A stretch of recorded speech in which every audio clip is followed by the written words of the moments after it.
Minister Kollu Ravindra గారు. ఎందుకంటే ఈ కొల్లు రవీంద్ర గురించి మనం చెప్పుకోవాలి. ఈయన మైన్స్ కి వైన్స్ కి రెండింటికి మినిస్టర్గా ఉన్నాడు. ఈయన సిగ్గు లేకుండా మాట్లాడతాడు. ఇంత ప్రూఫ్స్ తో కూడా దొరికితే చంద్రబాబు నాయుడు ఏమో వైఎస్ఆర్సీపీ వాళ్ళతో ఎక్కడ సౌత్ ఆఫ్రికాలో బిజినెస్ చేస్తున్నారని ఒక డైవర్షన్ కట్టుకథ చెప్తుంటే ఈ కొల్లు రవీంద్ర చెప్తాడు ఈ కల్తీ మద్యం తయారు చేసింది మేం కాదు, వైఎస్ఆర్సీపీకి చెందిన వాళ్ళు అని. నేను సూటిగా అడుగుతున్నాను కొల్లు రవీంద్రని, చంద్రబాబు నాయుడిని, లోకేష్ని. వైఎస్ఆర్సీపీ వాళ్ళు 16 నెలలుగా కల్తీ మద్యం చేస్తుంటే మీరు గాడిదలు కాస్తున్నారా?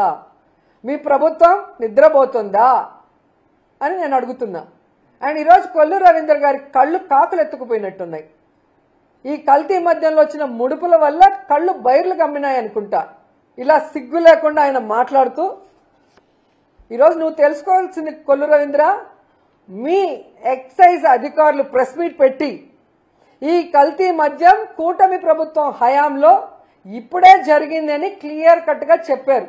ఆ ప్రెస్ క్లిప్పింగ్ లో ఒకసారి చూసుకుంటే నీకు బుద్ధి వస్తుందని కూడా ఈ సందర్భంగా తెలియజేసుకుంటున్నా.